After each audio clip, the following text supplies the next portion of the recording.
Hello friends, स्वागत है आपका हमारे यूट्यूब चैनल एवरीथिंग साइकोलॉजी में। प्रीवियस वीडियो में हमने माइंडफुलनेस का टॉपिक स्टडी किया था। इस वीडियो में हम लोग ये स्टडी करेंगे कि क्या माइंडफुलनेस को हम लोग कल्टीवेट कर सकते हैं, क्या माइंडफुलनेस कल्टीवेट किया जा सकता है। इस टॉपिक पर जो रिसर्चर्स हैं उन्होंने काफ़ी स्टडीज़ किए थे। तो रिसर्चर्स ने देखा कि ऐसा क्या हो सकता है कि हम लोगों के साथ ऐसी क्या प्रैक्टिस करें या फिर उन्हें ऐसी क्या ट्रेनिंग दें कि माइंडफुलनेस का एक्सपीरियंस उन्हें हो जाए। तो रिसर्चर्स ने देखा और रिसर्चर्स ने इसके बारे में कहा कि जो लोगों को ट्रेनिंग देकर या फिर लोगों के साथ प्रैक्टिस करके उन्होंने देखा, एक स्टडी की कि जो उनके नेगेटिव इमोशंस हैं उनको कैसे कम किया जा सकता है। तो उन्होंने 3 तरह के जो है तरीके निकाले। पहला है माइंडफुलनेस मेडिटेशन, दूसरा है माइंडफुलनेस ट्रेनिंग, तीसरा है अटेंशन ट्रेनिंग। माइंडफुलनेस मेडिटेशन जो है 1990 में कैबेट-ज़िन ने दिया और इसमें ये जो है ये मोस्ट कॉमन वे है जिससे माइंडफुलनेस को कल्टीवेट किया जा सकता है। रेगुलर अगर हम लोग जो है माइंडफुलनेस मेडिटेशन करें तो माइंडफुलनेस हम लोग कल्टीवेट कर सकते हैं, अपने जीवन में हम लोग माइंडफुलनेस को ला सकते हैं। जैसे हम लोग अपनी लाइफ में कोई भी काम कर रहे हैं तो उस टाइम पे हमारा जो फोकस है उस काम के आसपास जो भी साउंड्स हो रहे हैं, सेंसेशंस आ रहे हैं हमारे पास, हमारी जो ब्रेथ है उस टाइम पे, हमारी जो थॉट है एंड हमारे जो इमोशंस हैं, हमारा ध्यान उसके ऊपर होना चाहिए। तो जो ये माइंडफुलनेस मेडिटेशन रिसर्चर्स ने बताया, तो इसका जो मेन एम था वो था कि attention on purpose and non judgmental to the present. मतलब जो भी प्रेजेंट में चल रहा है उसके ऊपर पर्पसफुली, इस मेडिटेशन में जो रिसर्चर्स थे उन्होंने लोगों को पर्पसफुली अटेंशन दिलवाई जो भी उनके सामने प्रेजेंट में हो रहा है उस पर, और जो भी प्रेजेंट में हो रहा है उस पर कुछ भी मतलब जजमेंट ना दें, नॉन जजमेंटल आप रहें, नॉन इवेल्युएटिव आप रहें, कुछ भी इवेल्युएशन ना करें। Enjoy the experience as it comes to you. जो भी एक्सपीरियंस आपके पास आ रहा है, जैसे आ रहा है एनवायरनमेंट से, उसे आप वैसे ही एंजॉय करें। You also let go things. आप जो है चीज़ों को लेट गो कर देते हैं। ऐसा नहीं है कि कोई आइडिया एकदम से आपको क्लेम करे और आप लोग फिर उसको देखें और उसको ऑब्ज़र्व करें।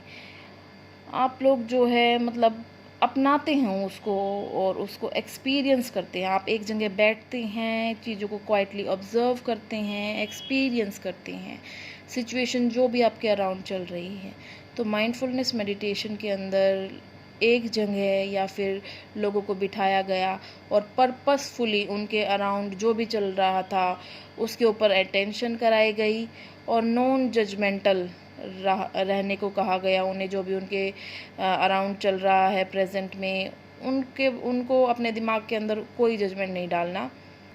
इसमें जो है रिसर्चर्स ने इंडिविजुअल्स को series of selective rapid switching या फिर ओपन अटेंशनल टास्क दी, जिनको बार बार में चीज़ों को उनके सामने ऐसी चीज़ें लाई गई और एकदम से उनको उठा लिया गया। उनको देखा गया क्या क्या उन्होंने पर्पसफुली उसके ऊपर अटेंशन दिया है, पर्पसफुली उनका अटेंशन उस चीज़ की तरफ खींचना इसमें कराया गया। और ऐसे करने से देखा गया कि हाँ, माइंडफुलनेस मेडिटेशन के द्वारा जो है उनका स्ट्रेस लेवल, जो नेगेटिव इमोशंस हैं, वो काफ़ी कम हुए। अब जो ये सेकंड है माइंडफुलनेस ट्रेनिंग, इसका एम है paying attention to novelty where as breaking down habitual forms of behavior. In this training is given according to a particular purpose. मतलब ये जो ट्रेनिंग है किसी पर्टिकुलर पर्पस के द्वारा दी जाती है। मतलब कोई पर्पस होता है, जैसे कोई किसी के अंदर कोई हैबिट हमें चेंज करनी है या फिर ऐसी क्वालिटी किसी के अंदर कुछ बढ़ानी है जिसकी उसे ज़रूरत है, उसके मुताबिक ही ये जो है ट्रेनिंग दी जाती है। ये जो मॉडल है ये ऐसी स्ट्रैटेजीज ऑफर करता है जिससे ग्रेटर माइंडफुलनेस को अचीव किया जा सकता है। इसमें ऐसी ट्रेनिंग दी जाती है जिसके अंदर ऐसी स्ट्रेटजीज़ इंक्लूड होती हैं कि जो पर्सन है वो नॉवल सिचुएशंस को, जो नई नई सिचुएशंस उसके सामने आ रही है, उसको अपने पर्सनल लाइफ में इंक्लूड करे, और जो हैबिट बनी हुई है उसकी अभी तक की, उनको वो एक्सक्लूड कर दे, उनको हटा दे वो वहाँ से। इस ट्रेनिंग में ये देखा जाता है कि जो पर्सन है वो जो उसका जो ऑटोमेटिक बिहेवियर है किसी भी सिचुएशन के दौरान, वो उसको ना करे, वो उसको हटा दे, और जो नई सिचुएशंस हैं उनके साथ साथ वो चले, नई सिचुएशंस को अपनाए। और इसके बाद इस स्टडी में भी देखा गया कि जो स्ट्रेटजीज़ लोगों के ऊपर अपनाई गई हैं रिसर्चर्स के द्वारा, उससे ग्रेटर माइंडफुलनेस अचीव हुआ है। ये जो मॉडल है ये ऐसी स्ट्रेटजीज़ ऑफ़र करता है जिससे लोगों में ग्रेटर माइंडफुलनेस आए। और जो ये माइंडफुलनेस ट्रेनिंग है, इसमें जो पार्टिसिपेंट्स थे उनकी चॉइसेस थी, जो वो करना चाहते थे उनके हिसाब से ही स्ट्रेटजीज़ बनाई गई, उनके हिसाब से ही ट्रेनिंग दी गई, जिससे कि वो अचीव कर सके जो भी वो हैबिट अपनी चेंज करना चाहते हैं या कुछ भी क्वालिटी अपने अंदर लाना चाहते हैं, तो उनका ध्यान दिया गया, उनके हिसाब से ही काम किया गया। एंड काफ़ी हद तक लोगों ने जो है इस ट्रेनिंग के दौरान काफ़ी चेंजेस देखे अपने अंदर और अचीव किया माइंडफुलनेस को। थर्ड जो है वो है अटेंशन ट्रेनिंग, जो कि 1990 में वेल्स एंड मैथ्यूज़ ने दिया गया। एंड इसके अंदर जो है, in this you are trained as such what और where researcher wants your attention, you will be attentive at that place.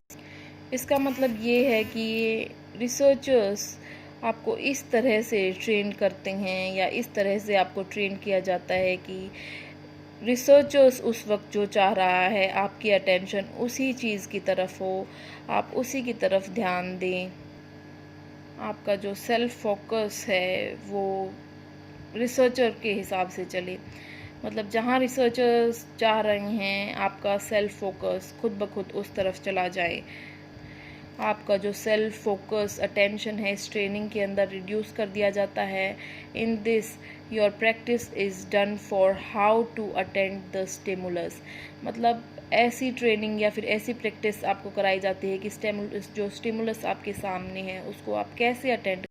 इसमें देखा जाता है कि जो भी स्टिमुलस आपके सामने आ रहे हैं, स्टिमुलस बार बार में जो चेंज हो रही हैं, आपका जो सेल्फ फोकस है वो कैसे, जो आपकी जो अटेंशन है वो उस स्टिमुलस के चेंज के साथ कैसे वो डाइवर्ट होती जाती है।